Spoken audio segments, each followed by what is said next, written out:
We spend our lives looking outward. We assume we see it all. But the human eye is a narrow window.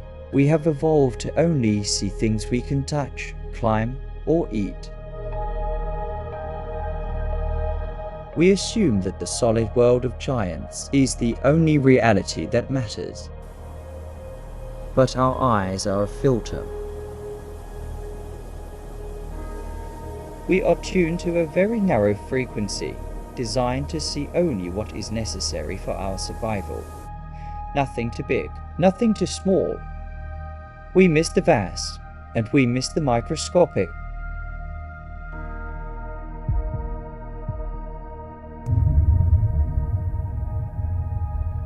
But the deeper we look, the more we realize that the small is just as vast as the large, and that our view of the world was never meant to be a portrait of the truth.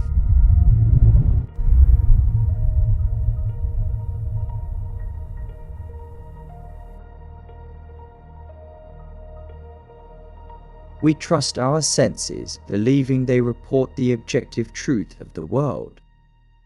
But our brain is not a journalist. It is an artist. It takes a chaotic, deafening flood of raw data and paints a simplified picture, not to show us what is true, but to show us what is useful.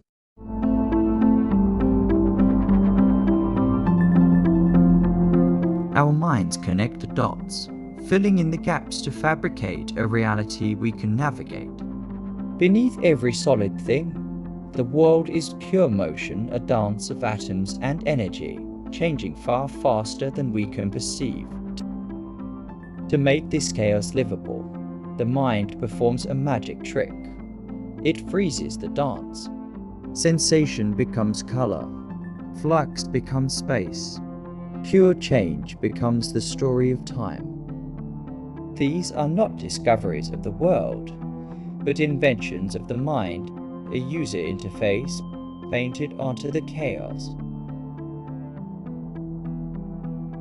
Think of our senses as instruments in a cockpit. A pilot doesn't look out the window to see the complex physics of the air. They look at dials and needles. Those instruments don't resemble the world outside. They represent it in a way that allows the pilot to navigate. Our 5 faculties are those instruments. They are the icons and the buttons on our screen. The pilot's fundamental error would be to confuse the dashboard with the sky. This is precisely the error we make. We confuse our perception with reality.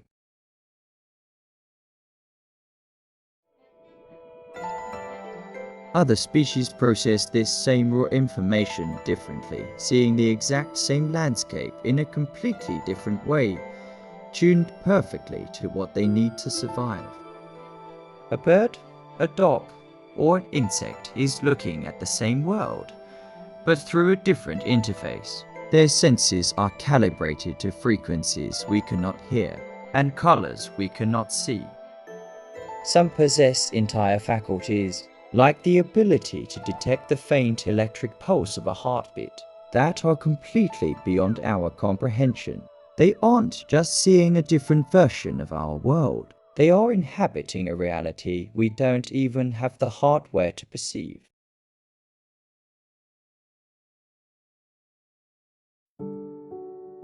We see a solid table,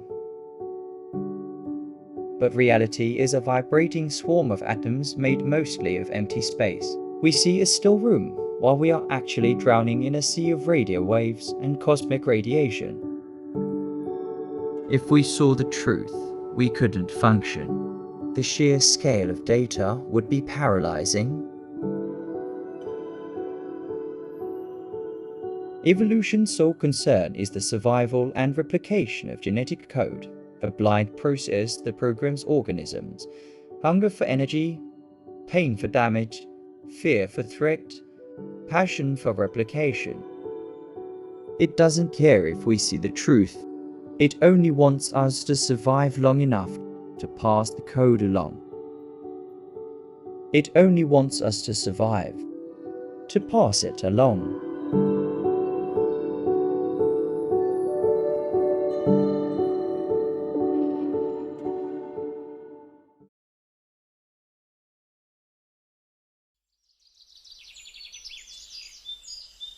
Human self-awareness is not evolution's goal, but perhaps an astonishing emergent property of our evolved intelligence.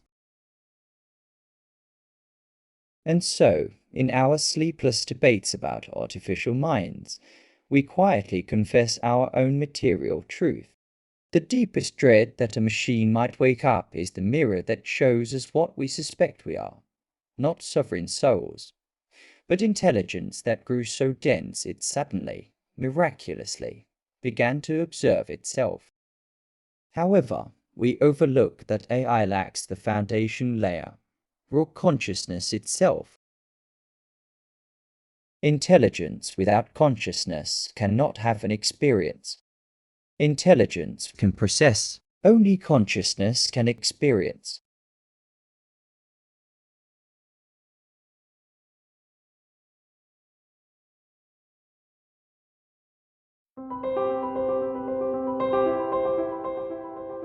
To keep us alive, evolution built an interface, a user-friendly map of reality that hides the overwhelming truth of the universe.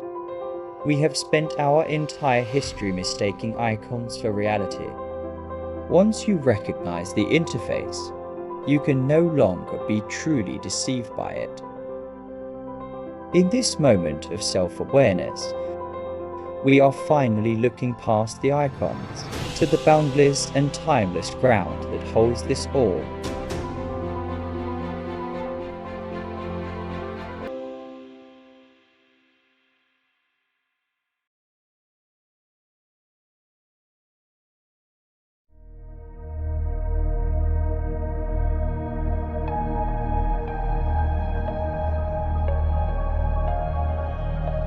But when we wonder about the nature of reality, We must remember, that we only ever perceive a fraction of the world. and in this rare human form, we have become the medium through which the universe can look back upon itself and experience its own astonishing depth and beauty.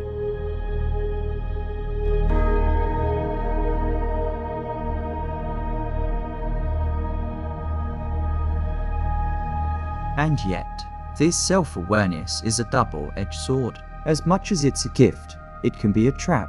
It creates the illusion that we are individuals, separated from the rest. An illusion that is to be overcome to realize that we are not merely living in the universe. We are the universe itself.